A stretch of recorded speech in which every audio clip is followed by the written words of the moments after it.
Call the meeting to order. Sean Lucas, Here. Justin Orff, Here. Jared Giddens, Here. Aaron Peterson, Here. Darlene Graham, Here. Amy Hoekstra. Here. Please join me for the Pledge of Allegiance.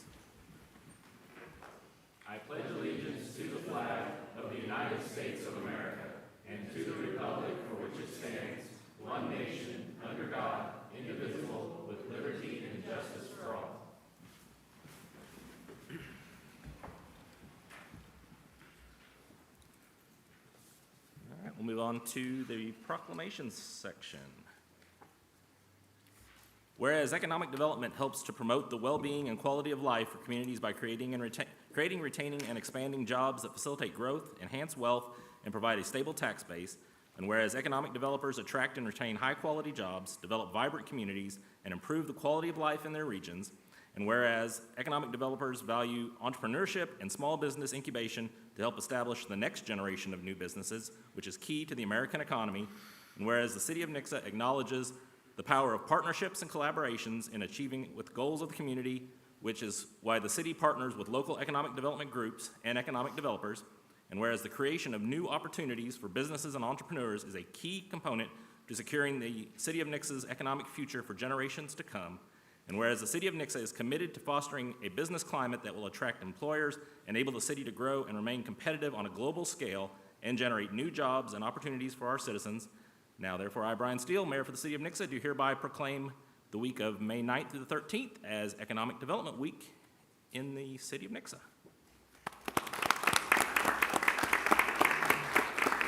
We have multiple of our economic development partners. We have Anna and Mark, and we've got Chris too. So we got all of our.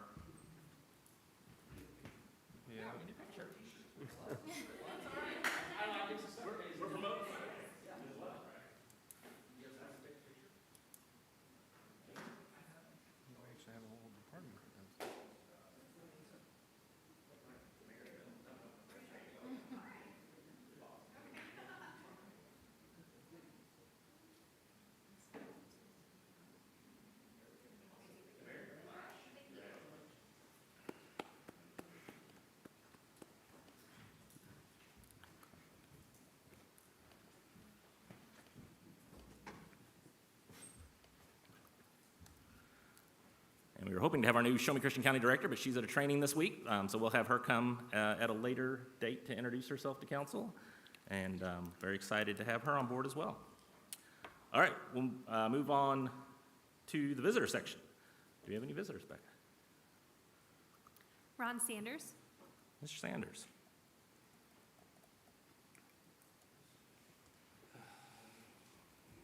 Good evening. My name's Ron Sanders, and I live at 976 Glen Oaks Drive in Nixa. I can say that again in front of everybody because it's still on the mayor's Facebook page. He got rid of everybody else's. The election is over, so what is the purpose for putting my address on your Facebook page? It seems kind of malicious to me. Another thing that was kind of uncalled for has been on several occasions from this bench right here that I have been straight up called a liar and someone who goes around spreading falsehoods about the city and in the city, straight from the seat of the mayor right here. Now, everything that I have done has been published on Facebook. Everything is still there on Facebook. And you can shake your head all you want, Mr. Mayor, okay? But I'll tell you what, I've had a couple of people come at me calling me a liar in public, and it's very uncomfortable. And I've been seriously thinking about how slanderous it is and how a mayor of my city has defamed me straight from his seat as the mayor. And it really isn't called for because I haven't said anything about anybody in the city or anything about the city since the recall, publicly or otherwise. It's all right there. Every communication has been on Facebook, on pages that are public, and they're marked as political pages, so stuff cannot be changed. Stuff cannot be deleted. That's how Facebook works whenever you register a page as a political page. So it's all there. So I went back through and I looked at everything that I've done and everything that I've posted. And really not going to hash it out here, but I do believe that there has been some slanderous comments made, okay, by the mayor in his official capacity towards me, a citizen. Now, the recall was already hashed out, and for whatever reasons, the citizens elected not to recall the mayor. Okay, that doesn't prove anybody lied. It doesn't prove that anybody did anything wrong. It just proves that the citizens had a choice and made a choice. And from that point forward, okay, I've come here as an advocate for various things that have been passed or not been passed, things that I support in my city. But not once have I ever smeared anybody sitting in a public position or sitting anywhere else. If I've called you out, it's because your actions, okay, were warranted to be called out. But I've never called anybody names. I've never made anybody look like they were doing something wrong. Okay? And that's how political discourse should be. It should be it should be strong, powerful, passionate, and of course, it should be challenging. Now, I really don't think that the mayor's comments are going to go anywhere. I don't think that they were powerful enough, and I don't think that there's anything out here to support what the mayor said about me. But let it be known that if you have a mayor that indiscriminately decides to put the city in that kind of peril by defaming citizens, okay, for whatever reason, especially from this bench, it does damage to the city. It does damage to the people. It stops people from wanting to come here and speak. It stops people from wanting to come and participate in this civic process. And it should never be tolerated. And I don't know why it's tolerated.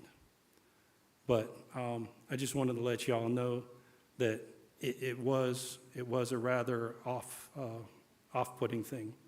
And I know the mayor is probably going to have a few things to say. He'll probably wait till I sit down or whatever. But Sure, no, I can ask you right now. Will Okay. you accept some questions now? sure. So on the Missouri Republican Assembly page, did you not post a disparaging comment? You don't always lie, Mr. Sanders. You do try to mislead people. You made a post saying, can a government entity in Missouri be forced to purchase a business license in order to campaign or canvass in their jurisdiction?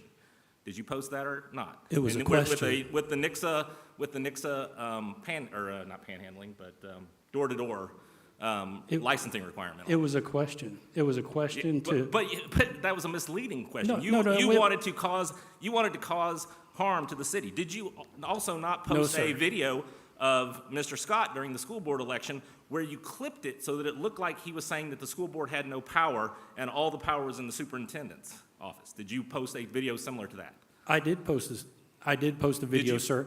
And Did you- I also did you post, included. Did you post and also whole- boost on your PAC page multiple posts saying that nobody had ran for school board, and this goes directly against what you just said, that a post where you had boosted those posts where you said that that no one had run against the standing school board members, and when you were contradicted in that, when people published the actual facts on that post, you deleted those comments and then reposted it again. I fixed the comments. But you didn't. I made but them you didn't more say that accurate. you I made them more accurate, sir. You made them more accurate. Yes, I did. After you attempted to mislead people. No, sir. Did you create a group called Republicans for whatever, Republicans for Christian County, in a direct intention to mislead people in a nonpartisan election that candidates sitting on this board now and candidates on the school board were not Republicans, and that only Republicans were being No, sir. There were just people that were supported There were people that were supported. That's all it was. Anybody can go there and read what's on there now. That's right. And as far as Mr. Scott goes, his words, whether he meant to say them or not, are his words. And I presented. By manipulating those words No, in sir. videos and creating these lies There that then was no people will try to manipulation, believe sir. because you boost them on Facebook. There was no You and your group- manipulation. You and your group came here and said, oh, this was on your elevated page. No, it was on my private personal page. I didn't put it on a paid page where I boosted things that were the truth, where you backed those specific candidates. I posted the truth on my page, where you are boosting posts that are lies and misrepresentations Really, on your lies? pages.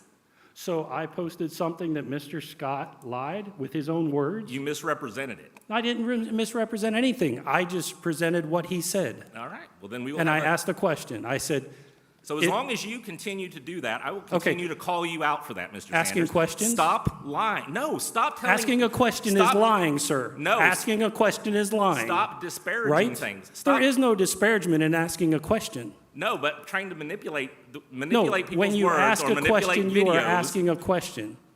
And in the post where I asked the question, can the city require solicitation licenses for people doing political things?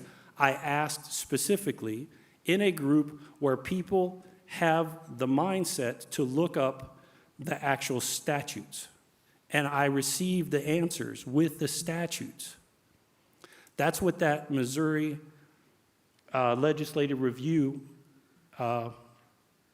group is for. Missouri Legislative Review. You're an intelligent man, Okay. Mr. Sanders. You understand what you're doing and I how do you're understand trying to what I'm manipulate doing. people. So, And as I long made- as you and continue I to do made it, one I will post- continue really? to call you out for it, Mr. Sanders. And I made one post about Mr. Scott after he said something that did not sound right. And it was in his own words. And underneath that, the full video for the whole thing was there for everybody to look at before they decided for themselves. It was a question that people could decide for themselves. There is no disparagement in asking a question. There is no disparagement in presenting information for people to make up their own mind. When you manipulate that There is information no in a certain manipulation. way, it is. Really? How was there manipulation when the whole video was right there in When you front of cut a certain everybody? clip out of it and play just that clip as the main part, not everyone's going to go to the next level, and you understand that. Just as when It was- I posted that link, and you know that most people won't go to the next level of that. It was the That's whole- what happened. It was pretty much everything that he said in that sentence about his thought. There was But you missed nothing that all was of the comments manipulated. before that and all the comments after it because it met your point, They Mr. were Sanders. not pertinent. They were we not pertinent to your and point, you can Mr. hash Sanders. this back and forth, but that is political rhetoric, and that is how Correct. politics work. People put I their... believe that you people attempt put- to misrepresent things and you attempt to put things in a way to confuse people, and I will continue to point that out to people. And I'm I happy not to call you a liar. And I think will continue everybody- to say no, that no, sir, that you you are already trying to called- manipulate the information and you are trying to confuse You've people already called me a and liar. trick people. You've already called me a liar. Well, You've already That's my made your opinion. statements as the mayor, yes. sir. I'm making statements Okay. as the mayor that I believe you And are.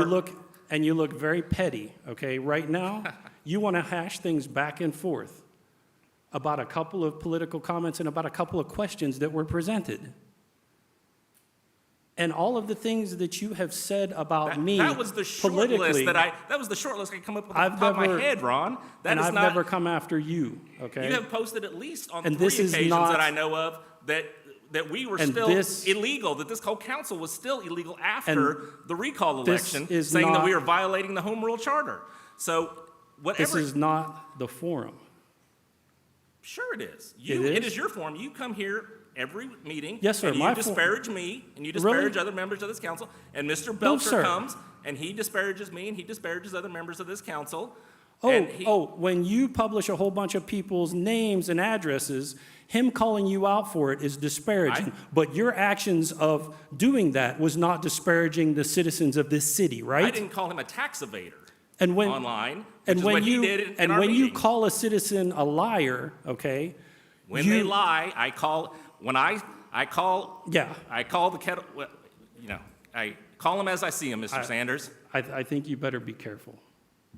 I think you better be careful, sir, because your words have consequences as the mayor, okay?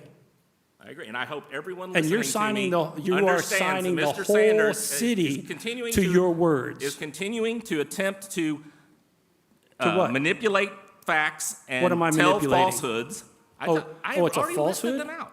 It's a falsehood that your words carry the whole city? Yeah. You're speaking for the whole city right now. I'm speaking for the whole city. And Right. for a large And majority. you're saying- and 76% of them that voted against your recall that said 76% of how many people that live here? of the largest amount of voters to ever come out to a municipal election in the city of Nixa's history. Yes. So we're saying those people all understand what you're talking about. And I'm just going to continue, like I said, as long as you continue to, I think I had a post earlier in the. Oh, so if I ask a question, No, you're you going to can- come after me and No. start calling me a liar again, right? If you post Right. things on Facebook where you're trying to manipulate the public with things that are not true or that you know are not true, then I'm going to continue to come Or after that you don't agree with. No, that aren't true. That's Mr. exactly Sanders, where that we're aren't at. true. Really? That aren't true, Mr. Sanders. They're not true? You said that the post that you had boosted was not true. Yes, and then it was true. When somebody countered it, you then deleted their counter and changed your narrative because it wasn't true. Same thing Changed you my did in the narrative. recall election. You had the original recall petition. You knew none of those things were true, so you came up with a whole list of additional things. I got Really? a whole web page we can go to for that. Wait a second. Where you came up with a whole list of other things.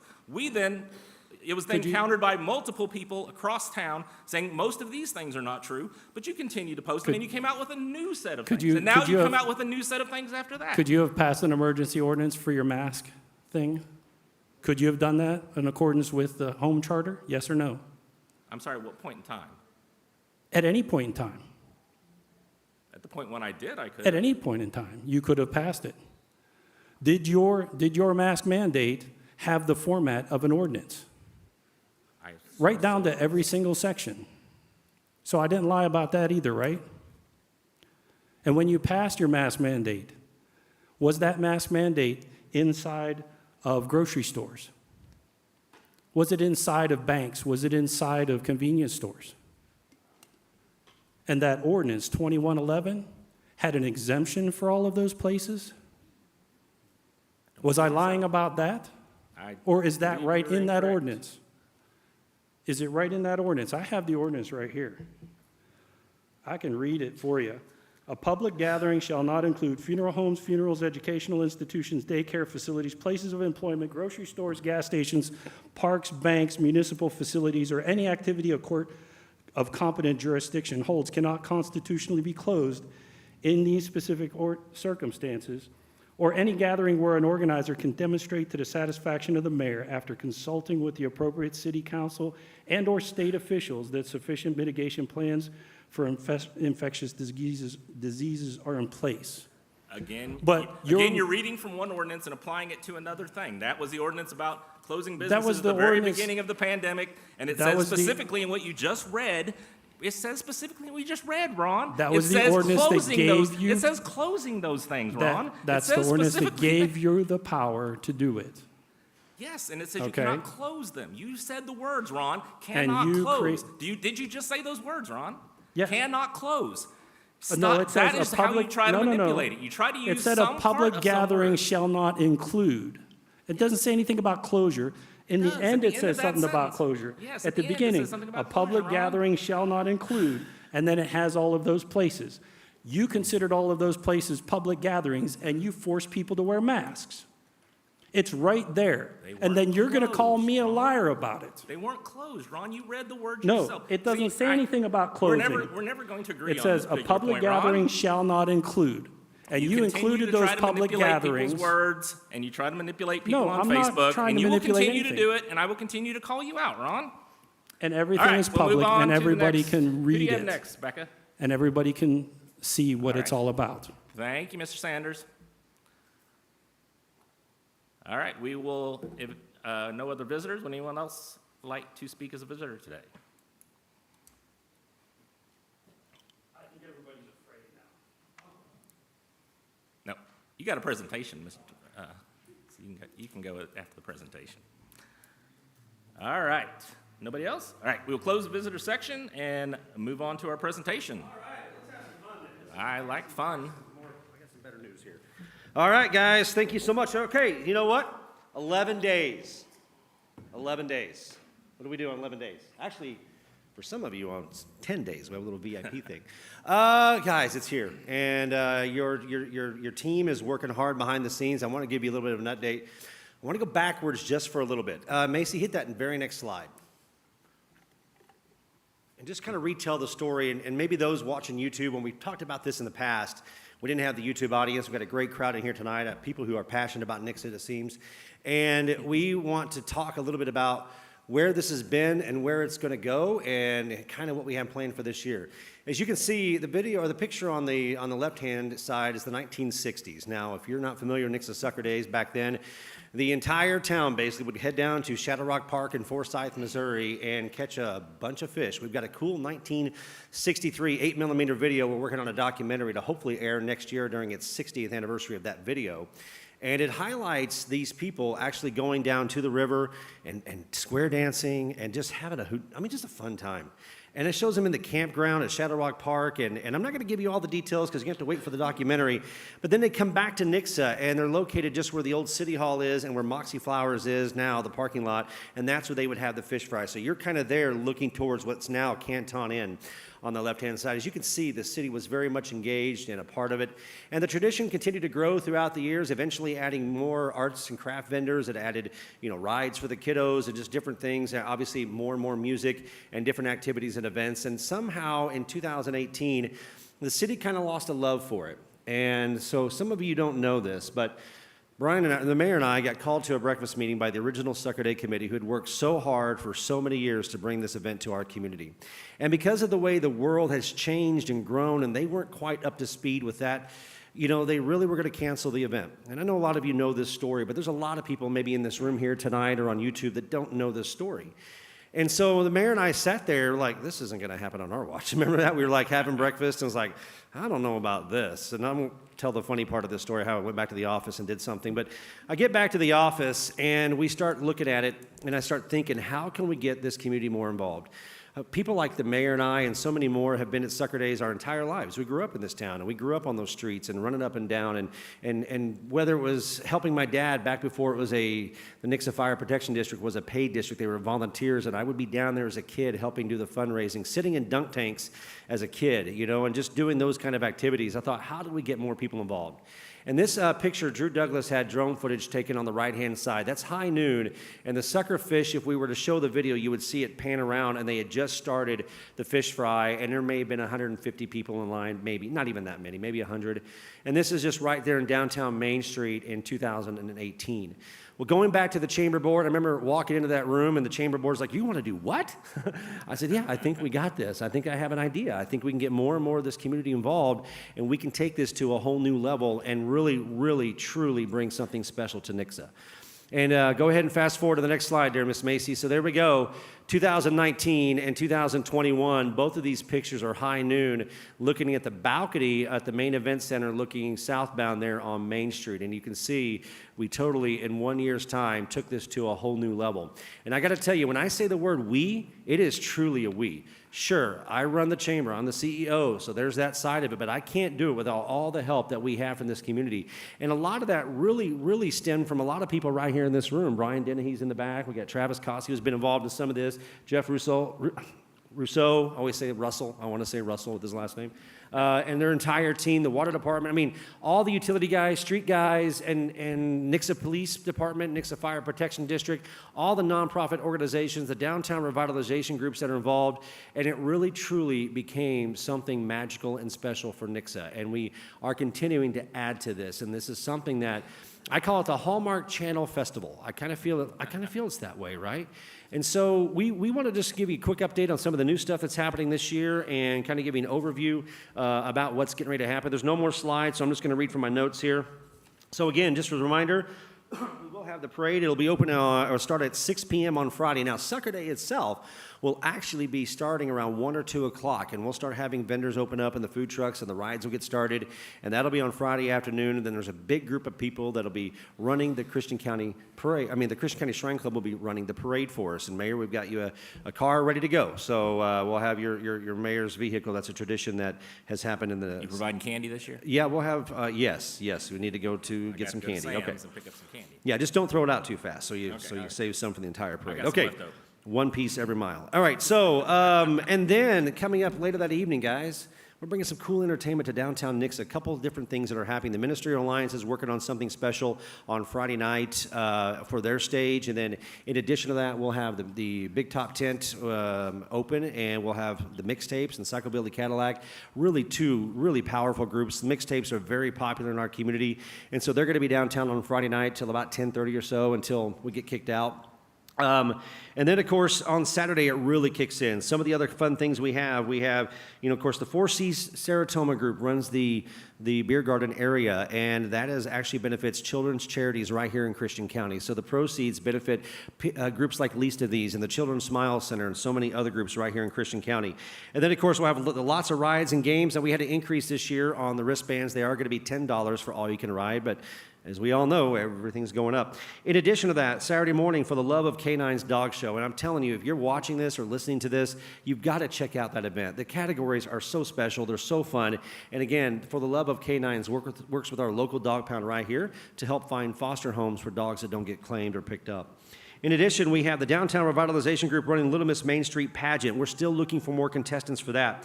We have the Nixa Arts Councils hosting the art show for the all-school art show, and several of the local high school or local buildings and community the schools are bringing over art demonstrations. We have a new judging system for them this year, which is going to be really fancy. And we're bringing in outside judges that are artist professionals to do the judging. In addition to that, we have live party and art demonstration by the art club, street performances. Got a cool one coming up from the Nixa High School. They're going to do a bit from their high school musical recently, plus some other dance teams and those kind of events. Shutting down Main Street just for a minute and breaking up the crowd, and here comes a live production. We have the Cornhole Tournament, Chief, and I brought a couple of big flyers for you. Here you go. So that's good. I don't know what you can do with them, Cindy. I like this one. I like this flyer because what this does is this is put on by the alumni of the Nixa Police Academy, and they are hosting the Cornhole Tournament, which in turn helps support our Nixa Police Department in fun activities, like recently on their awards nights and different prizes and different ways that they support the Nixa PD. You guys as a city council do a great job making sure they're funded, but these are for the things that maybe taxpayers don't need to be paying for that helps honor our Nixa Police. So that is the Cornhole Tournament on Sunday, and we are still looking for more players. Now, Mayor, they've got a league just for you. It's called the social level, and then we have the advanced level, okay? So there's two different levels in there, so you just a backyard player. Version. Yeah, that's right. Is there a toddler version? Yeah, there we go. But it's just for the people who like to play for fun, who think they're pretty good, or we have the advanced level for those a little bit more skilled. In addition to that, we have the FFA Petting Zoo, brand new FFA chapter this year in Nixa, and they're going to be hosting the petting zoo, help raise funds for them. We have pony rides. We have over 100 arts and craft booths, that may be higher than that now, like 115, I think. We have about 17 different food trucks that are going to be lining up downtown Nixa, things such as wood-fired pizza and spring egg rolls, and we're going to have catfish, since we can't have a lot of sucker fish. We're going to have... I'm trying to remember all the different food trucks. We've got gator tail. I think that's one of them, alligator tail. Of course, barbecue and hamburgers and all the traditional foods as well that you'll see at a big festival such as this. Then, of course, at noon, while supplies last, this last flood's not helping our sucker fishermen out there at all because now the springs and creeks are flooded, and I'm not sure how many fish we'll end up getting, but we'll do something to honor that at noon on Sunday or Saturday. And then also we have the talent show. We're still working on getting entries for the talent show. That'll be on Sunday. And then we're also doing something that's, we're opening it up to a lot of our groups in town that says, hey, if you're an organization or a group and you would like to have some exposure at Sucker Day, we are offering up the dunk tank in shifts this year. And we've had I got a few slots still left. I know the baseball team signed up for one. Fort Jake has signed up for one. I need to go back and look at the list. We've got 4 or 5 groups that are beginning to sign up. The Nixa cheerleaders did.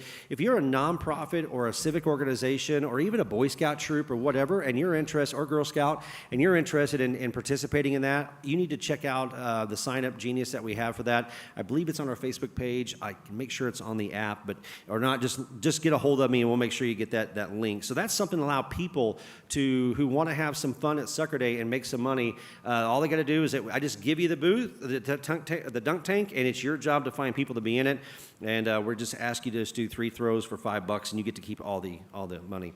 And then new this year, Councilman Lucas, this is for you. There's your wrestling poster. This is wrestling poster. So he's got his fancy He's a big fan of Cowboy Bob Orton, so I wanted to make sure you got one of those cool posters there. Of course, all this stuff is out there on our social media. Sucker Mania is coming on Saturday afternoon from 1 to 4. That's going to be fun. Something we're experimenting with. We're 90% sure we're going to get it in a back lot behind the daycare. Knocker ball and human foosball. We're trying to expand some bigger games and activities. We just found out we're going to have 3 professional magicians that will be at Sucker Days doing live magic shows in between acts down by the Fought Administration Building. Mechanical bull riding, man. We get out there and get on a bull. You know, that's going to be fun. It's going to be right up by the main big top tent, so that's going to be new. And then we're bringing in some Renaissance actors to do some additional things on Sunday afternoon. So we're looking at some live sword battles, maybe some craftsmen, those kind of things. They're trying to get their group together. There's some areas that are vacated by the churches and by the schools that we're trying to fill those in with. And then, of course, we're also asking something we just sealed the deal today on. We're going to have the Ghostbusters there on all weekend long. They're going to bring their Ghostbuster car down and be doing some fun things with everybody and walking up and checking to see if there's any finest gold ghost walking around, you know, those kind of things. And then, of course, we talked about the sucker fish sample. So, again, a big thank you to everybody who makes it happen. We have a great committee, a great group of volunteers. We need more. That's why I wore the T-shirt tonight. We have, if you go to the Experience Nixa app, we have everything updated on the app for the most part. It's like 90% ready. And I will say, you can volunteer right there or go to nixasuckerday.com and get signed up. We've got a T-shirt for you, some other fun things, and we just need more people to sign up and make sure that you're coming to help. We also need some more, I don't want to put this on the generic sign up, but people like the city council members, we would love to have you help us sell the wristbands, and that's going to be happening. And you can just contact the office, find out how, or contact Darlene. She'll make sure and get you signed up. And anyway, but people that we're not just doing generic broadcast out because there's a lot of money that's changing hands there. And of course, Mayor, we appreciate the use of your building in order to do our headquarters. It's a very handy. Let's see, what else? Nixa Theater, choir, bands, sports teams, so many different nonprofits are going to be involved in groups. It's just going to be a fun year for Nixa Sucker Days, Music, Arts, and Crafts Festival. And again, it's 11 days away. Sucker Mania. I get a little echo in here. I like it. Any questions about what we're doing in downtown Nixa? It's going to be fun. Councilman Giddens, I do need that white golf cart. I'll be back. Okay, we'll need to bring that in, and anybody else who's got a golf cart, we could use that. They're rather expensive to rent. So now, one other final thing, in the budget, you guys did allocate us some money this year, so we really appreciate that. I need to know what we need to do to take care of that. I know we've also got the contract together with the Nixa Police Department to provide our outstanding service that we're going to require for this 3-day event to keep us safe. We've also been in many master plans, and they've done some. I think Lieutenant Fleetwood and the Nixa Fire Protection District and others have had meetings, beyond meetings, about the safety of incident command system, how that's going to work if something was to happen. I fully trust our first responder professionals, and they have a plan just in case. We'll have CPR, not CPR, CERT volunteers there for first aid, plus Christian County Ambulance District, Nixa Fire District. Guys, we've got all that covered. I mean, we really, truly do. So we're really excited about that. And we'll have overnight security this year being provided by a private firm to give our officers a little bit of a break. Any questions? None. Well, you guys have all been there. You've all been there. You know it. Again, if you're watching on YouTube, check out the Experience Nixa app, or you can check us out at nixasuckerday.com, and we'd love to give you a blue T-shirt just like this. It'll only say 2022 on it, so that'll be fun. New colors. No, we do blue because that's our color. For everybody knows that's the volunteer colors, Mayor. Yeah, we do have some other new T-shirts coming, Sucker Mania T-shirts, and I'm a sucker lover, so, and Little Sucker. That'll all be fun. Guys, thank you so much. Appreciate it. I'd love to stay for the rest of the meeting. I have got to go back and finish getting ready for tomorrow. I will say one more quick thing. The stats that we had this weekend from the citywide garage sale were unbelievable, coming into the map and coming into how many. We're like 13,000 views on the map. We had about another 500 additional downloads. We did the scavenger hunt. It really, we had a lot of people. As you all know, Saturday in town was crazy mess. However, we really saw a lot of response from that, so that was really kind of cool to see those numbers. So anyway, just a little update on what we experienced at the citywide garage sale. Okay, cool. Thank you, guys. See Mr. you Orff and I are some- trying to get a group together for the dunk tank. So if anyone would like to come and dunk, myself or Mr. Orff, Yes, or anyone else that will recruit from around here, we'll There you find- go. That guy Yeah. over there looks like somebody would like to dunk. Yeah. Chief already said no. We asked So him. Mr. Sanders, if he'd like to come back and throw some Yeah, balls I mean, at me in that that ought to be tank, fun. he'd be more than Yeah, welcome to. we got to get the mayor in there. That'll raise some money for Raise somebody. some air for somebody, that's right. All right, guys, thank you so much. Really appreciate your support. And hey, we'll see some of you tomorrow, and can't wait for downtown Nixa, 11 days. Yeah, I was going to talk Thank about you, that after that, Brian. The dunk tank. Oh, yeah. I got an organization for you. Well, Mr. Orff and I are a member of the Optimist Club, and so we're going to have the Optimist Club. Okay. But we'll welcome you to come and sit in our booth Well- and be dunked a few times. Well, we'll trade it out. We'll set it up. We'll get it set up. Sounds good. I have been dunked many times over the years. All right, we'll move on to the ordinance section. First reading, Council Bill number 2022-051, an ordinance of the Council of the City of Nixa amending the 2022 annual budget to appropriate funds for the scoping for a police department expansion. Mayor, Council, in 2020, the department did budget some money and conduct a scope of work project for expansion and/or renovation of our police department. Recently, we had further discussion about that potential project, and as a result of those discussions, we needed to go back to Insight Design for some additional scoping. We had a meeting with Eric over at Insight and talked about some of the options that we were looking at and what that might cost, and he provided a quote at that time. Now, here comes the part where I diverge from my memo. It was my understanding through the course of that conversation that we were going to need a certain amount of money, $32,000, to get where we needed to be on the scoping project, and then which would also potentially include some renderings. Since that conversation, I was informed that we actually don't need that much money.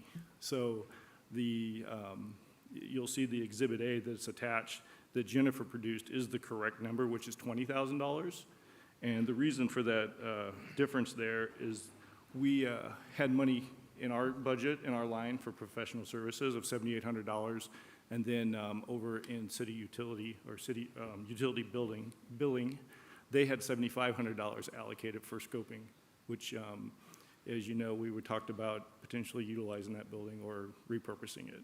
So those two combined with the $20,000 amendment gets us to where we need to be, which is $32,500, and it is not the $39,000 which I had estimated.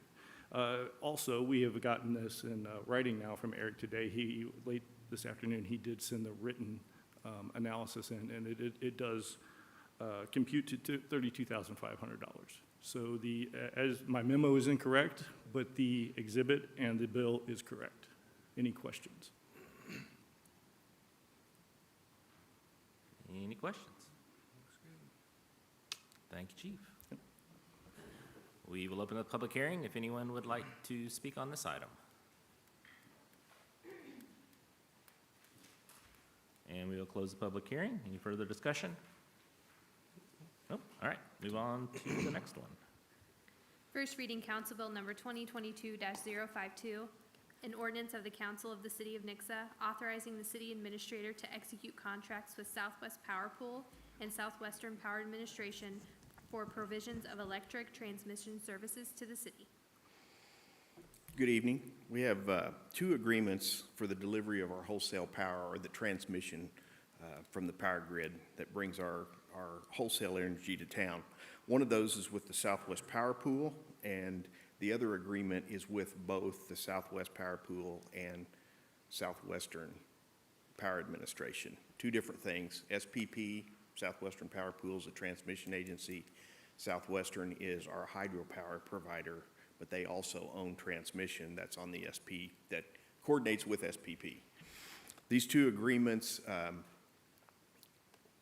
one, what got all this started was they're about to expire, or they would expire here at the end of May. So in doing so, in updating these agreements, we also cleaned up some things. One of the items, of course, is under one of the attachments, we're removing some of the items we're no longer being charged for. That goes back to when we had the aggregate study, and there were some transmission upgrades out on the system that we had to pay a portion of. Some of those have paid off, so they've been removed.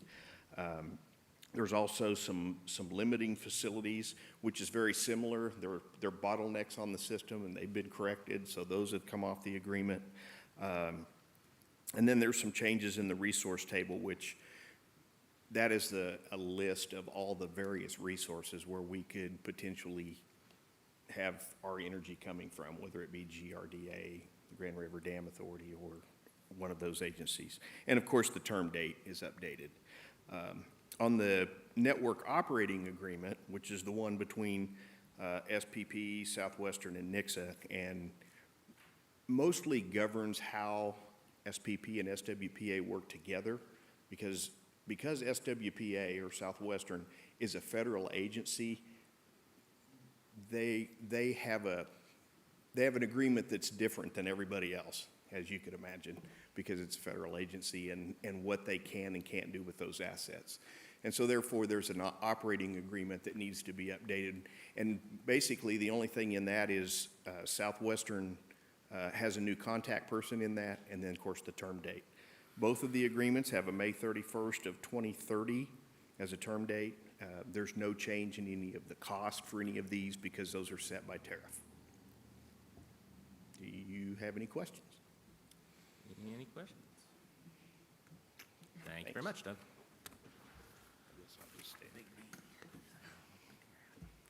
We'll open up public hearing if anyone would like to speak on this item. Nobody wants to get into SPP contract discussions? Okay, all right.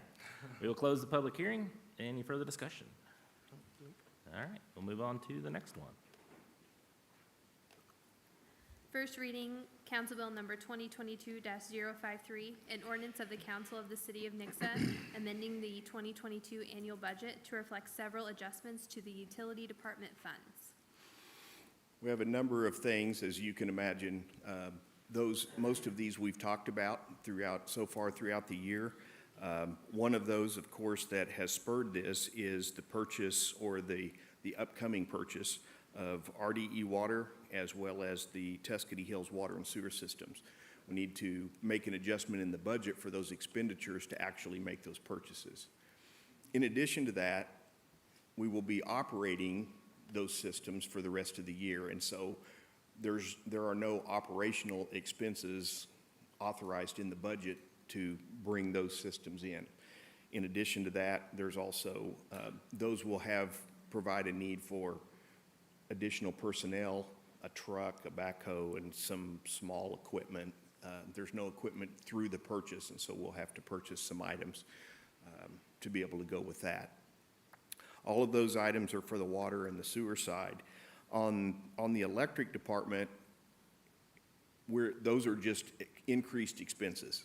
And for two reasons. One, we've had a development or two that we didn't anticipate 7 or 8 months ago when we were actually doing the budget, and because of the supply, along with the supply shortages, have resulted in tremendous cost increases. We've seen cost increases in transformers upwards of 40% on some of them. So some of the stuff has really gotten out of hand. However, because we're already committed to purchasing those items, because we're committed to the developments, those developers that have already started, we have to go ahead and get those items. So those have been included in there. There's also there's an insurance adjustment on the electric side, which has to do with purchase of environmental pollution liability insurance. Because we don't own the substation properties, we need to add that liability insurance in case there was a transformer that leaked the oil, that type of thing. Even though those are all certified non-PCB, it's still considered a hazardous material, and so we need to protect for that, for the ground's water. In all, the budget amendments that are that will be associated with this are for the electric department, $285,700. an increase in the water department of $4,142,177, and on the sewer department, $385,107. If you'd like, I can bring back at some point a detailed breakdown of all of those. However, we'll bring this back to you for a second reading, and if you have any questions, I'm certainly here to answer those. Any questions? Thank you, Doug. Thanks. It's a little more than a missed line item there. It's a little bigger. I will open a public hearing if anyone would like to speak to this. And close the public hearing. Any further discussion? Thank you. All right, now move on to the next one. First reading, Council Bill number 2022-054, an ordinance of the Council of the City of Nixa rezoning the real property generally located along the 900 block of East Mount Vernon Street from the R1 Residential District to the General Commercial District. Good evening. This rezone would rezone the property shown here, which is just slightly less than 1 acre located at the northwest corner of East Mount Vernon and South Shangri-La Court, from R1 single-family residential to the general commercial zoning district. The property, the municipal utilities are available that would be necessary to support general commercial at this location are available, though they are not immediately accessible, which is the term I've traditionally used to say that they are right there and you can just connect to them. That is not the case for this particular parcel. Wastewater is available and it's nearby and is of sufficient capacity to support general commercial development. Electric is a little bit further away, but it is available. It's not a long distance or a difficult distance, and there is capacity there to serve general commercial types of land uses with those facilities. Water is not located very close. Again, it's available. There is an 8-inch water main on South Peachbrook that you can see there at the top of this map, but it is a significant distance to get to this property, and it's kind of a difficult path because you would also have to cross multiple private properties to get there.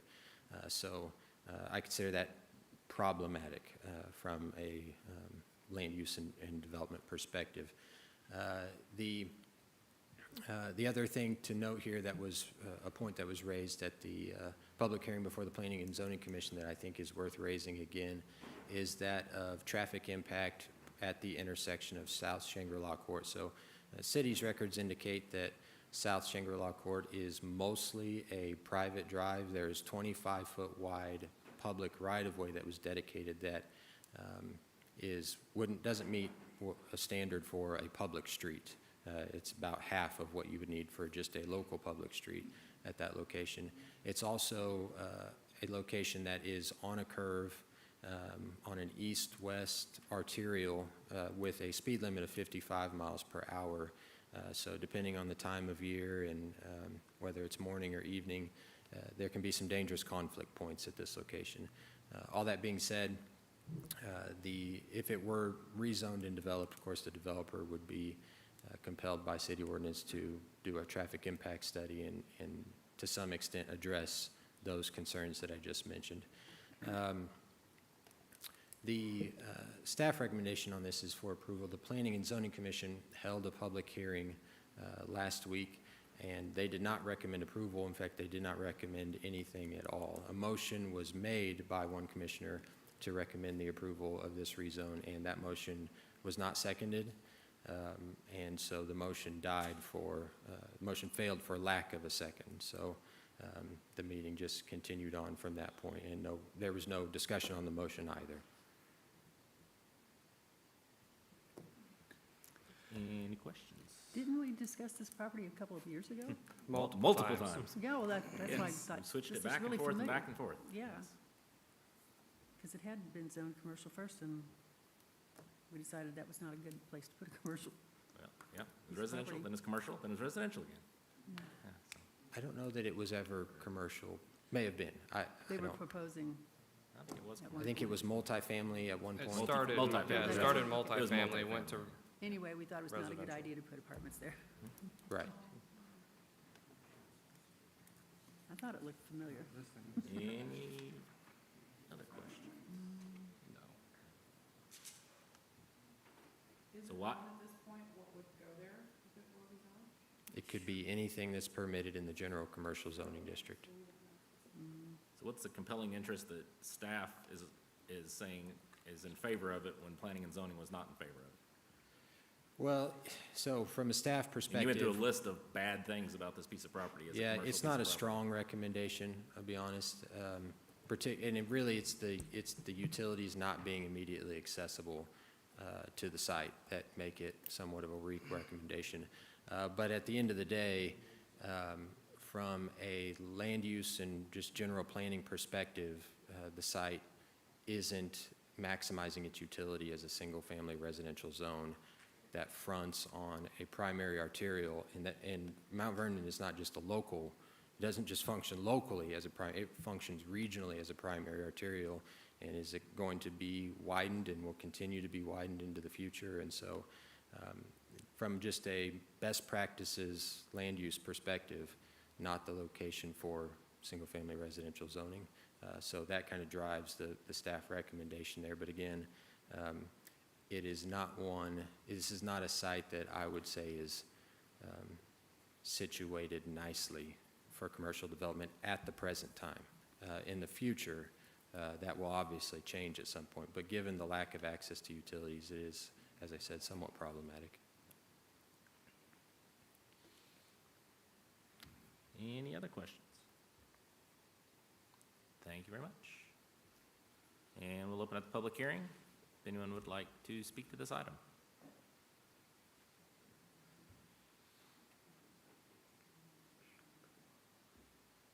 Good evening, everyone.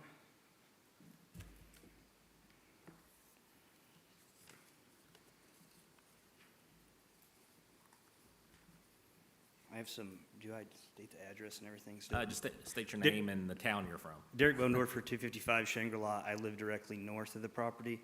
I'm going to hand these copies out if you'll hand them Give out. them And to I brought Cindy, one extra. If you can give me a second to do that, I'd appreciate it. Sure.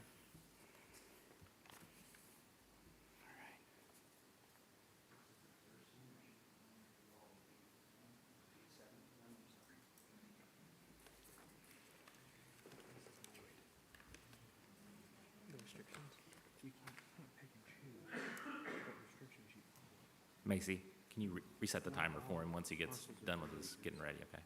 Thank you. Thank you.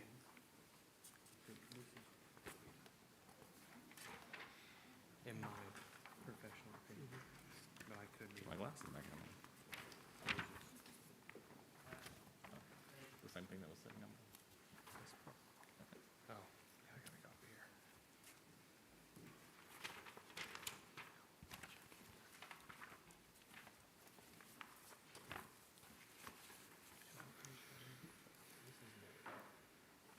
You can't pick and choose. You're not gonna walk on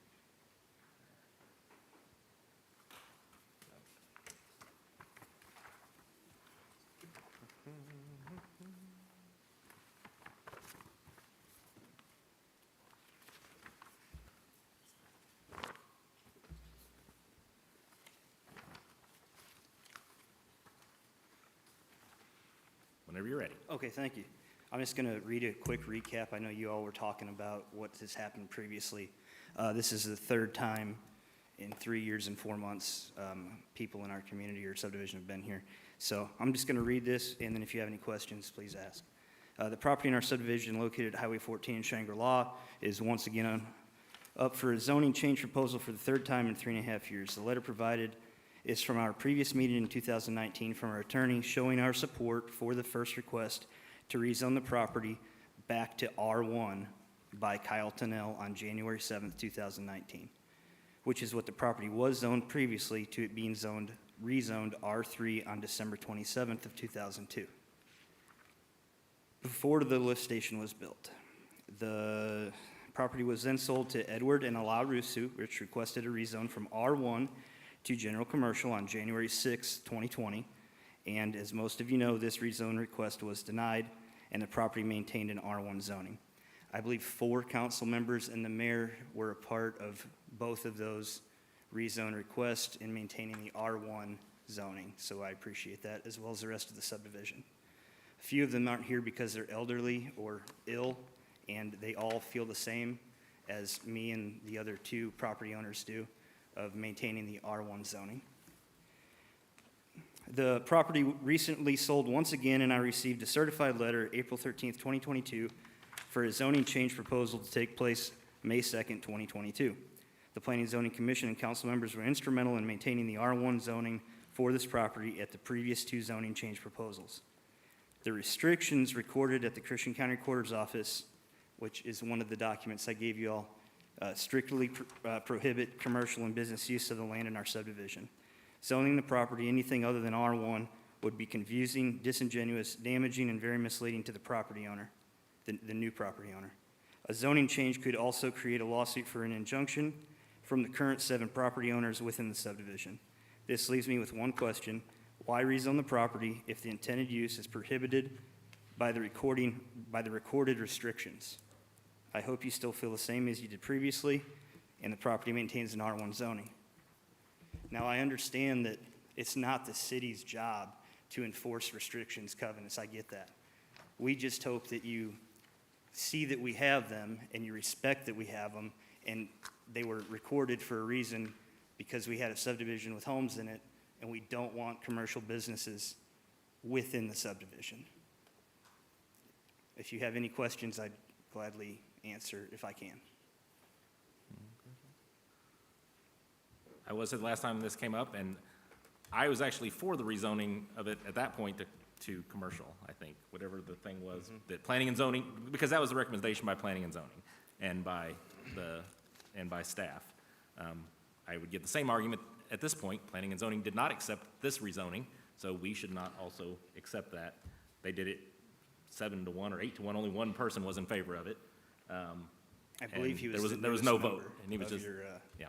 Of So your Planning and Zoning Commission as well. I think that was. I would give the same argument I gave against you at that point. I would give the same argument in favor of you this time. Well, I think, if I recall, Planning and Zoning, the first meeting, when Kyle was asking for the R1 zone, the staff recommended that he not be allowed R1 and it maintain the R3 or go the commercial route, which is what P&Z concurred with the staff. However, the city council unanimously agreed that it should be rezoned to R1, which is what happened. And it made KY3, it made the news.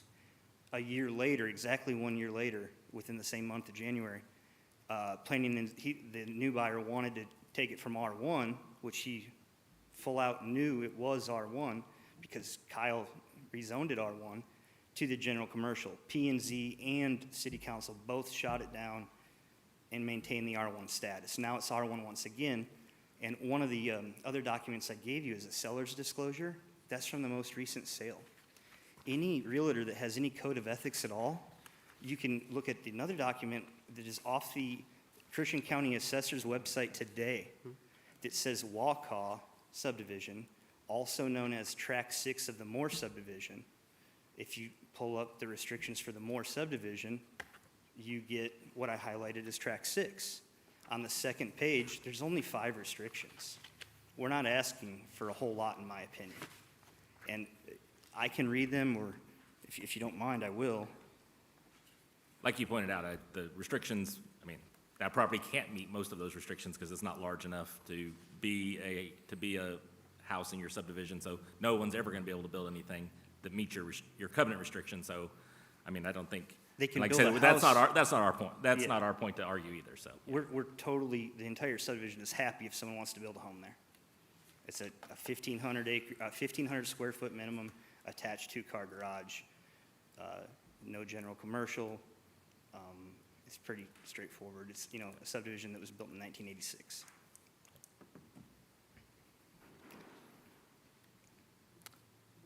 Any other questions?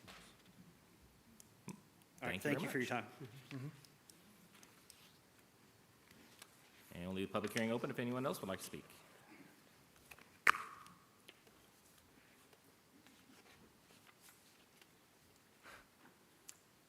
Good evening. My name's Leslie Dye. I live at 201 Shangri-La, Nixa. I agree with Derek wholeheartedly. I would like to applaud the city for what they did last year, or whenever it was the last time that it should be R1, and the planning and zoning for basically saying it should stay R1. You know, you can build a house there. There's a lot of houses that's as close to Highway 14 as it would be if they built a house on that less than 1 acre tract. So, you know, to say you can't build a house there is not really, you know, it's a moot point because you can. And right now, I didn't count the number of houses just in the city limits of Nixa that is that close or closer to the highway, but there are several that are all zoned R1. And the original zoning of multifamily was done without any of the landowner's knowledge or was ever contacted. I've been in that subdivision for over 25 years. And no one was ever notified. We didn't even know it was R3 until Kyle bought the place and wanted to build a house and was told he couldn't. And, you know, why no one was notified, nobody knows. Nobody could tell us what happened. But bottom line is, you know, you can build a house there. It's not that far. I mean, it's close to the highway. I wouldn't want to live there, but a lot of other people do. That's closer than that. And, you know, if someone wanted a commercial property, just right there, there's tons of commercial property. They should have bought a piece of commercial property. Then there's no issues. They can build whatever they want to, you know, as long as the city lets them. There's no commercial property next to this property, across the street from this property. It's too small for anything. And like planning and zoning guy said, you know, it's a dangerous road anyway. And putting anything there other than a house with just a few more, you know, cars coming in and out would just be a big hazard. So I hope you continue to go the way you did last time, and let's leave it R1, and, you know, it's the right thing to do.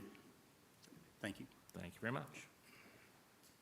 Yeah, and I wasn't meaning that it was too small to build a house on, just that your covenants say that you have to have a certain amount of land, but you can definitely, as a group, you could change your covenants, of That course. is true, and Yeah. the whole neighborhood agreed to changing it because the city took over part of that Yeah. 3-acre lot for the pump station, which the city basically, and, you know, we understand, you know, Yep. the city can do what they want to do, and there's really not a lot, you know, you can do about it if it's the need of the city. So everybody agreed, since he lost his full 3 acres, that it was okay to split it up for 2 other houses, since they had sewer and water there. Because of 3 acres, the only reason it was that is because of sewer, and that's Christian County code that you have to have 3 acres. I guess it still is for a sewer system. So that's why that part of it changed, but the whole neighborhood agreed with that change. Thank you very much.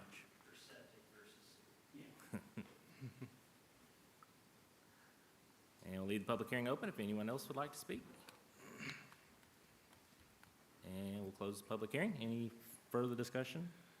I feel like I know these people. I've seen you guys so many times. Where's Joe? Is Joe still living in the Yeah. neighborhood? He's sick? Okay. And then Nikki, she's too ill to come, and one of the other neighbors is out of town, and the other neighbor's father passed away. But yeah, ideally, it would be general commercial on Highway 14.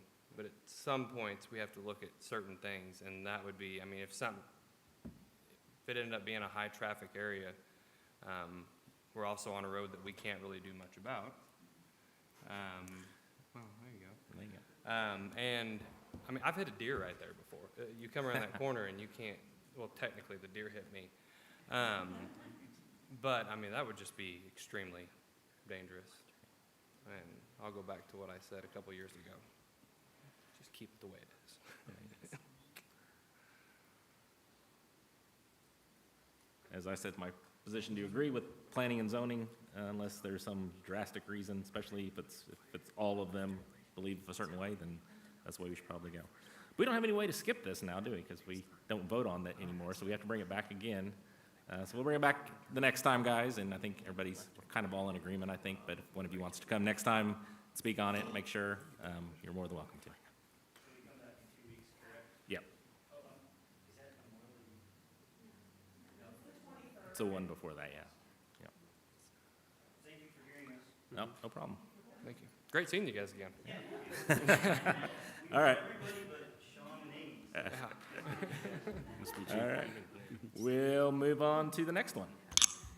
First reading, Council Bill number 2022-055, an ordinance of the Council of the City of Nixa, rezoning the real property generally located along the 400 block of East Mount Vernon Street from the R1 Residential District and the Neighborhood Commercial District to General Commercial District.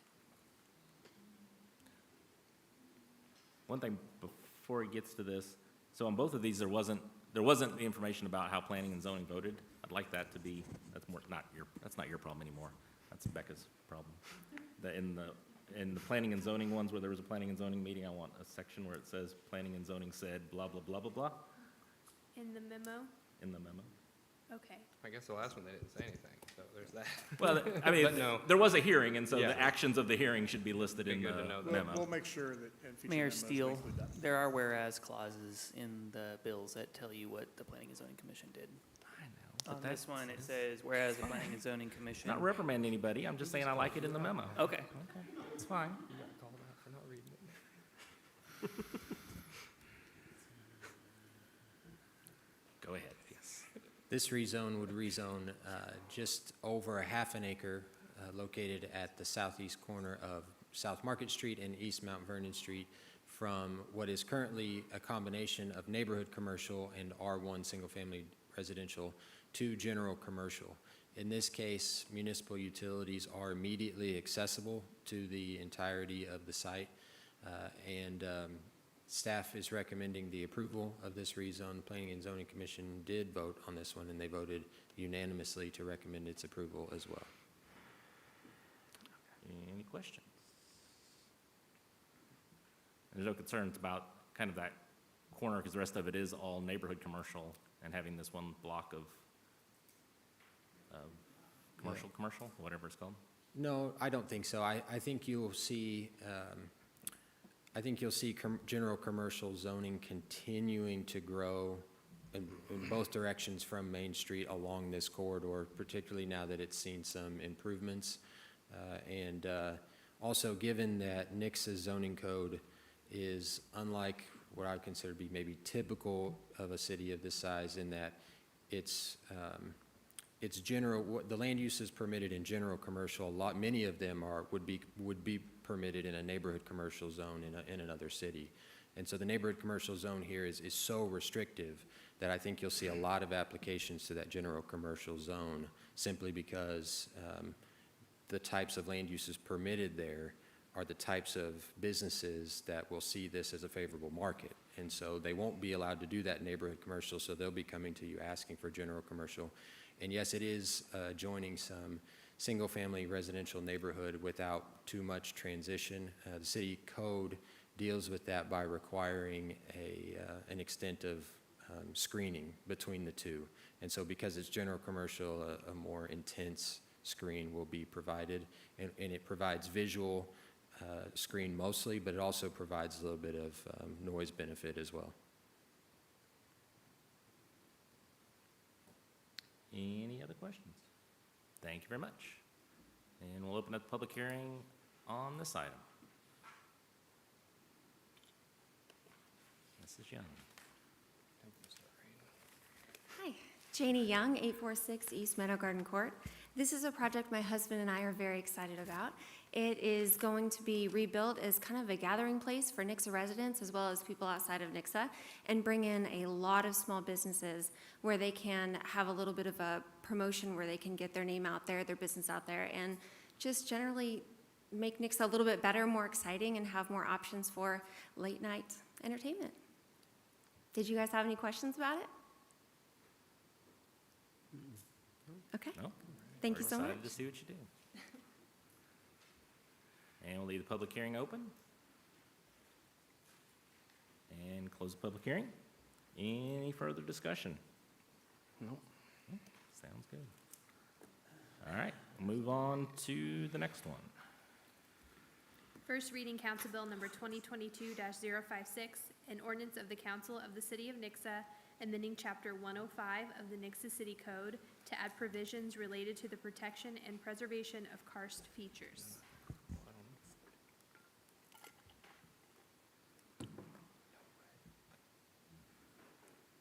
Thank you. So somebody referred to this as my swan song. I hope this is not the thing I am remembered Be for. remembered for here in as the Nixa. sinkhole guy for the rest of your. I may be the sinkhole man the rest of forever. history. So presently, in the city of Nixa, if you're developing a tract of land where there's a sinkhole that straddles a property line, so the sinkhole is shared by multiple property owners, such as one illustrated right here, you have a couple of options for development because it's a shared sinkhole. The first and easiest path is to get an easement that's dedicated to the public that contains the entirety of the sinkhole or the entirety of the sinkhole flooding area, whichever is larger. And if you do that, you'll have a fairly easy path because you'll be permitted at that point to put in however much runoff you need to put into that sinkhole without overflowing it, basically, or causing some kind of downstream flooding hazard. However, this is tricky because you're dealing with, basically it gives a neighboring property owner, in essence, a veto over your development potential if they don't agree to give you that easement to their land, which causes some property rights concerns from a staff perspective.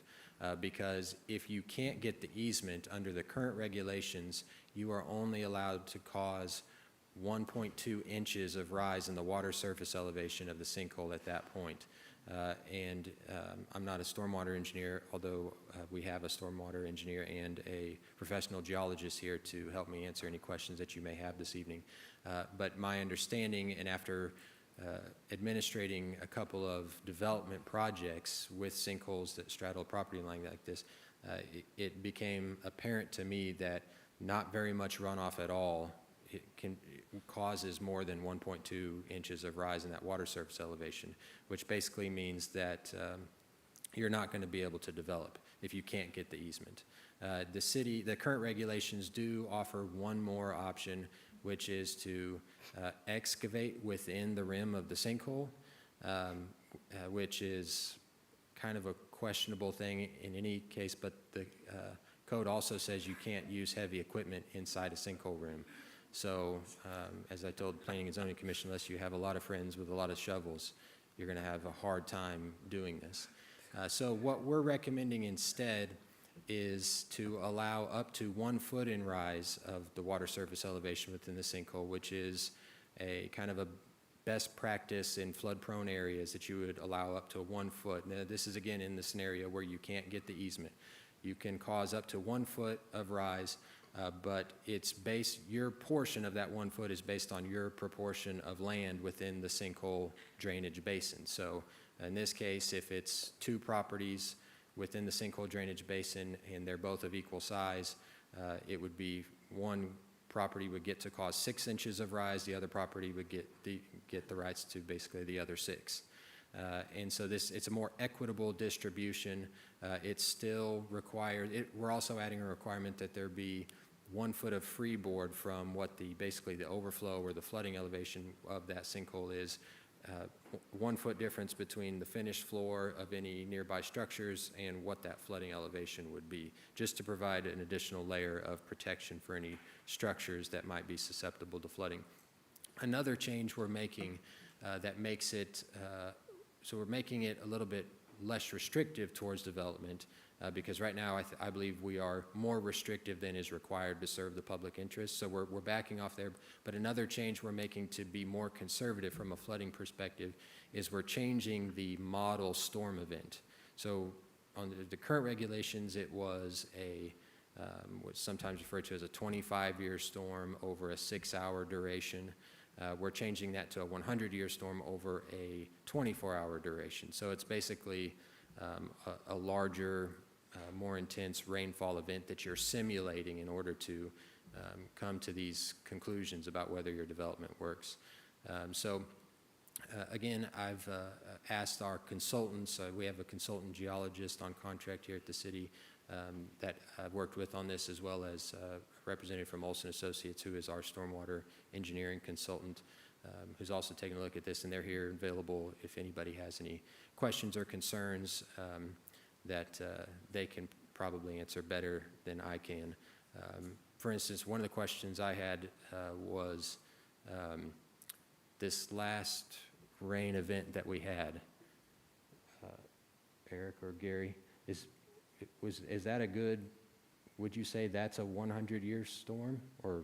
Probably didn't reach that 100-year storm. This area is 8 inches in 24 hours. Okay, so it didn't get there, because we, Probably not. I think okay. I heard there's 5 to 6 inches in locations. 6, yeah. So it's, What you got here in town. it simulates a storm event larger than the one we just had, if that tells you where we're kind of going with that, just to make sure we're protecting the structures around the sinkhole. Of course, staff is recommending the approval of this. The Planning and Zoning Commission also unanimously recommended its approval.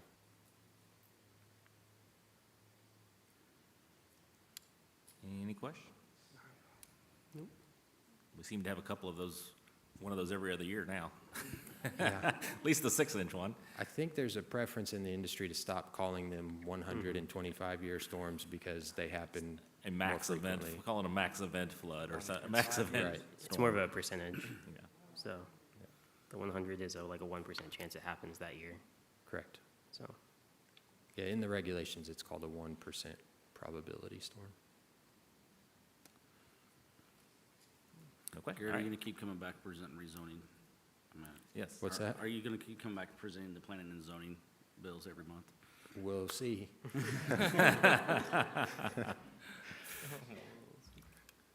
All right, thank you very much.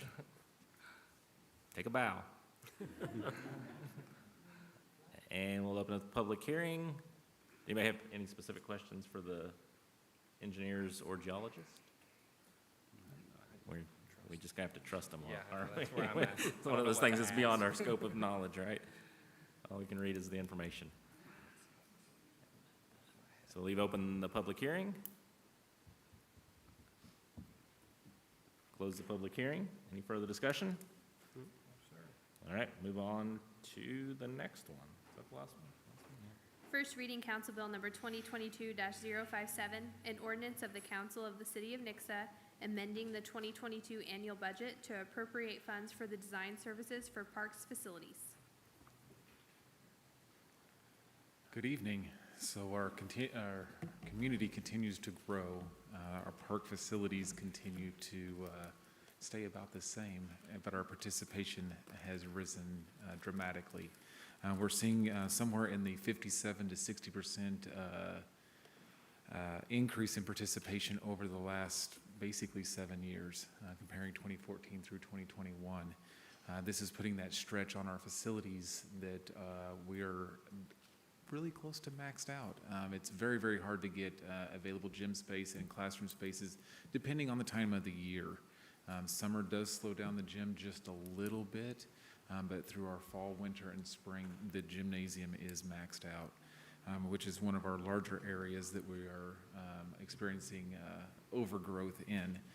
That does also put some of the strain on our baseball fields and soccer to some extent. So what we're asking for tonight, and we'll bring back to you if we get that nod to keep going, is a budget amendment in the amount of $40,000 to design that next facility, to put that together, come up with the square footage, come up with the overall building design on what would help us meet the need of our community, continue to grow with our community for the next several years. Just side notes, community center is 20 years old this year. And so we're in our 20th year, and so it has served very well. It continues to serve very well. However, the community keeps growing right around it, and so it's time to look for that future growth and what we could do for the future. Any questions? Thank you, Matt. Thank you. And we'll open the public hearing if anyone would like to speak to this item. And close the public hearing. Any further discussion? All right. Move on to the second reading. Second reading Council Bill number 2022-042, an ordinance of the Council of the City of Nixa amending the 2022 annual budget to appropriate funds for a full-time paralegal position.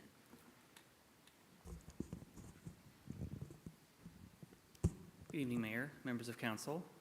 You'll recall that we conducted first reading of this bill at the April 25th regular city council meeting. I can report that since that meeting, we've posted the position and have several qualified candidates that I'm excited to potentially interview if council approves this. We are tentatively scheduling to meet and discuss that this week, pending the action tonight. As always, I'm happy to answer any questions that the council may have about this. Any questions? No? We all think it's a good idea. Thank you very much. Thank you, sir. And we'll open up the public hearing. And close the public hearing. Any further discussion? I will accept a motion to approve. So made. Second. Oh. Good Darren. Roll call, please. Justin Orff, Yes. Jared Giddens, Yes. Aaron Peterson, Yes. Darlene Graham, Yes. Amy Hookstrat, Yes. Sean Lucas. Yes. Start interviewing. And move on to the resolutions.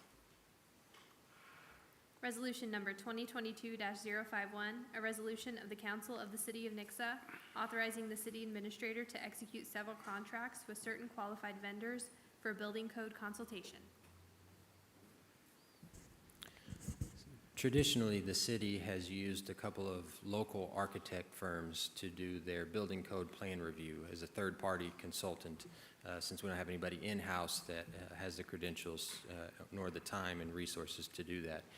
There's a couple of problems with that particular approach is because we're using local architecture firms, they will more frequently have conflicts of interest, either real or perceived, and you also run into potential problems of they're obviously architects, that's their primary business, so they may be too busy at times to get to some of this work, although it hasn't been the case yet, but I think as Nixa continues to grow, you run that risk. So what is being proposed here is to enter into contracts with 4 firms, 2 of which are architects, but the other 2 firms are actual building code consultants, so more expertise in the administration of the ICC building codes coming from those other 2 firms. Not that the architecture firms aren't good or don't know the codes, but that's obviously not their primary thing. For these other 2 firms, that is what they do all the time, full-time, is to provide these code consultation services.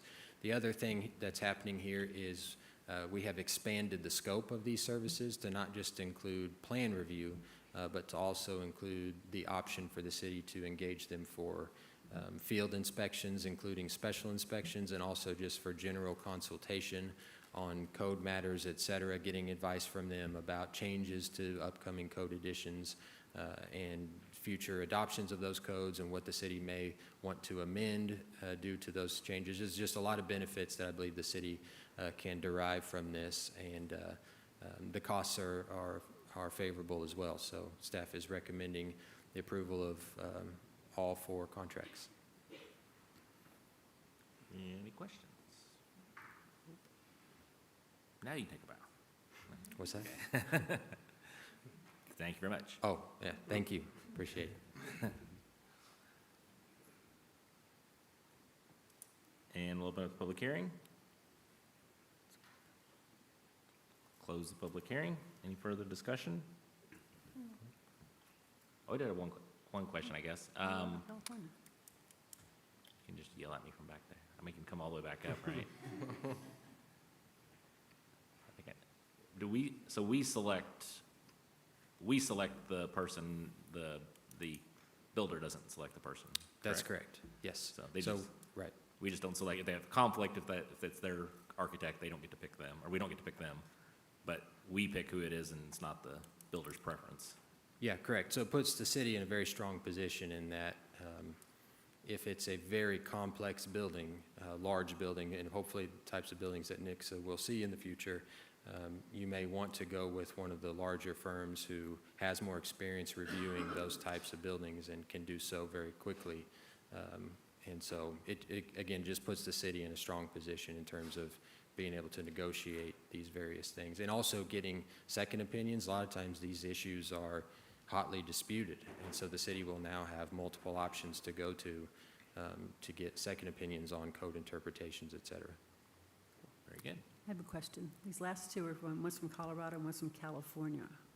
Okay, so they're not architects, they're the other, Correct. and they're very familiar with Missouri building stuff? Yes, so the building codes we use are standardized across the Okay. nation, increasingly the world. So it won't take, they are experts in the ICC Okay. building codes, and Nixa's amendments are very minor to those, so they know those codes. They won't necessarily know the site, but they'll get that data from the plans that we send them. So yes, they'll be doing most of their work remote, but they've also both indicated that they have no problems being here if it's warranted. They have staff, not just in those locations, but they have staff that work remotely as well, so. Okay, thank you. Thank you very much. Thank you. Did I do the public hearing yet? I did? Okay. All right, any further discussion? Motion to approve? So made. Second. All in favor? Aye. Opposed?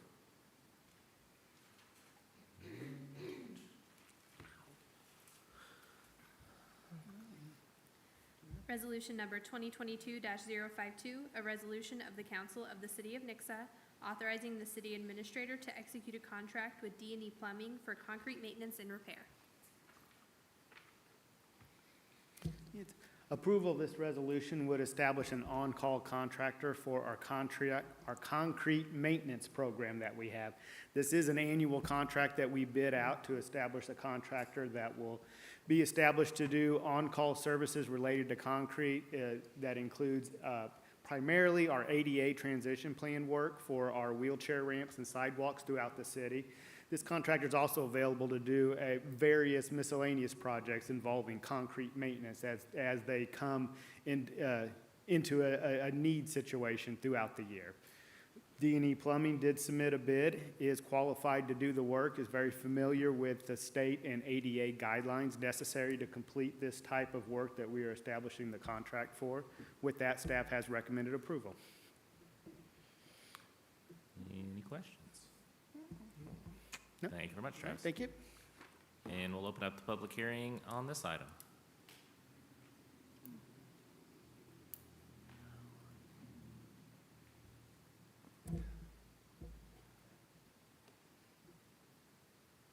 Yeah, I'm Ron Sanders.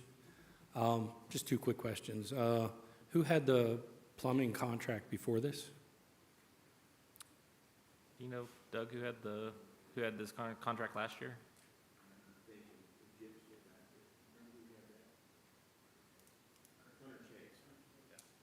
Hunter Chase. Okay. Chase had it last year. I think that's it. Thank you. Thank you.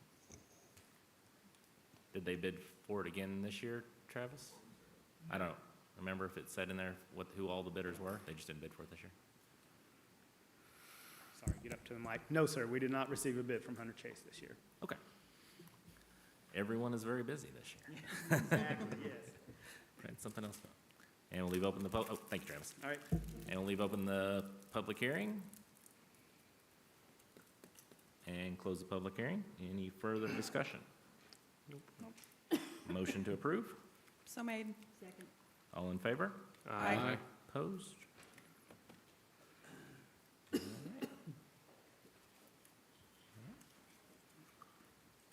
Resolution number 2022-053, a resolution of the Council of the City of Nixa amending the city's personnel handbook by modifying policy 7.1.3 to add Juneteenth as a listed paid holiday. Good evening. So I think my memo states what I'm looking for. I'm looking to add Juneteenth as a holiday to our observed list for the city of Nixa. Any questions? Thank you, Amanda. Thank you. It's easy. And we'll open up the public hearing. If anyone would like to speak to this item. And we'll close the public hearing. Any further discussion? Already discussed this before, but, is it, come back now. Is it, so we accepted this because it was a federal holiday and we accept all the other federal holidays. Mm-hmm. Can we change the policy so it says that the city of Nixa will observe all federal holidays? Whoever's questioning that is too. I don't, Wasn't today. Sure, if that's the direction. well, Truman Day is a state holiday, so we say we're not accepting all state holidays, but we are accepting all, this, with this, adding this, we accept all federal holidays currently. We can do that. You all go back and think about it. It was just a question. You're about to say, but. Mayor, let us visit with that, about that in Okay. staff meeting, and we'll get back with you. Okay. It was a compelling argument the last time, compelling argument this time, right? Okay, any other discussion or question? I don't think she's done. Oh, she's I'm thinking. done. What's she thinking about? I'm done. Okay, all right, thank you, Amanda. I'm just gonna say.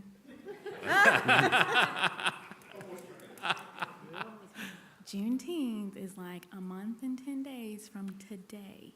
No, I'm not saying to change the current thing. I'm just asking, in the future, should we just change, should we do another amendment to the same policy where we say that we're just gonna, since that's the reason we picked this one, we want to pick the next one, whatever the next holiday happens to be. I am all for that. I know, That's you are all for fantastic. all the I holidays. appreciate that. Awesome. Okay. Any other discussion? Nope. Motion to approve. So made. Second. All in favor? Aye. Opposed? Thank you very much. And we will move on to the last one. Resolution number 2022-054, a resolution of the Council of the City of Nixa authorizing the city administrator to execute a contract with Andrews Technology HMS Incorporated for time and attendance software. Good evening. As we have selected our new ERP system vendor, they use a third party for the time and attendance portion of that module, and it's Andrews Technology.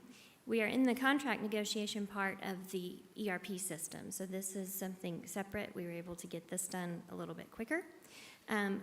They integrate with our current payroll software, which we are not happy with our time and attendance vendor that we have now. So we will be able to implement this sooner than the full ERP package, and it will kind of give staff time to learn this new system in advance of the whole new system. So it will be advantageous for staff to get to know this time and attendance portion of the system before we throw everything at them. So that's what this is. Any questions? So is there going to be any duplicate training or conversion or installation from this vendor to go when we go to the new ERP system? So we get this today, it integrates with Lewis it or integrates whatever, with, and then, there might be a little bit of something on Amanda's end to import it into the payroll system, but as far as staff entering their time and clocking in and out, that's all going to be it'll be the same. the same. So there might be just a little bit of additional training as it relates to how it works with the new software as opposed to the old, But they have built-in integrations with both systems. Yes. So we don't have to pay for any we're additional. not going to have to pay for anything implementation. additional. Okay. Any other questions? All right, thank you, Jennifer. And we'll open up public hearing. And close the public hearing. Any further discussion? All right, motion to So made. approve. Second. All in favor? Aye. Opposed? Thank you very much. All right, last thing on our agenda for this evening. Anything else from staff? Yep. Mayor, council, I would like to just make sure if you have not seen that we were just awarded our 5th MML Innovation Award, which is a huge accomplishment. So thank you to Matt and his staff at the Parks Department. They received that Innovation Award for the sensory path. So.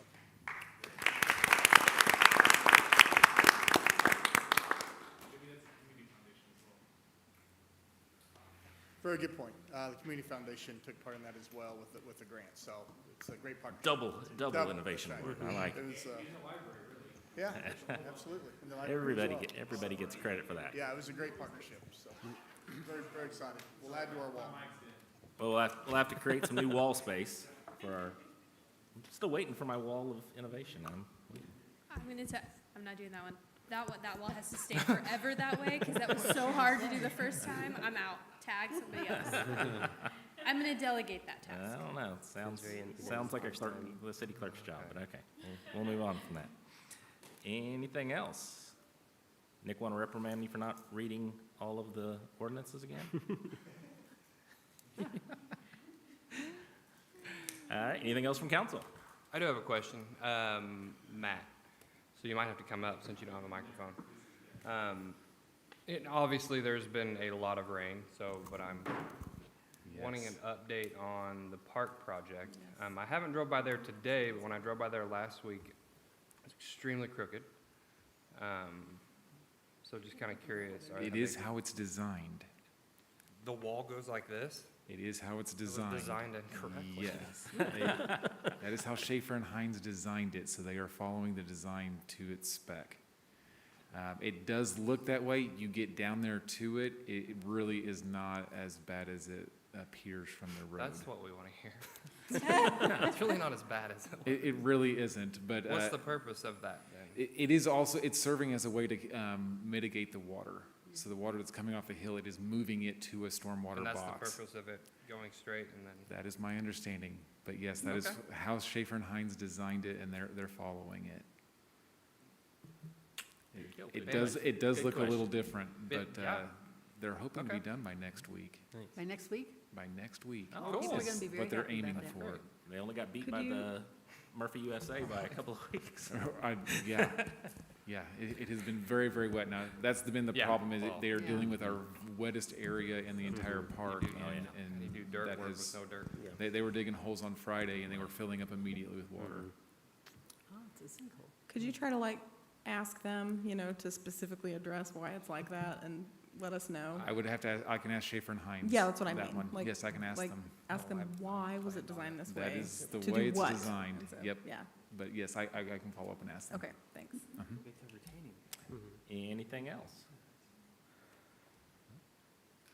No drug take Oh, back yeah, report? yeah. Our, I was waiting for something.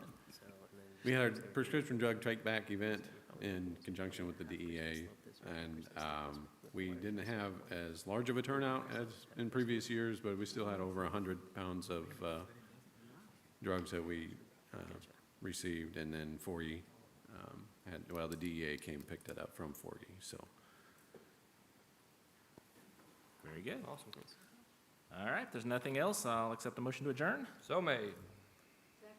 All in favor? Aye.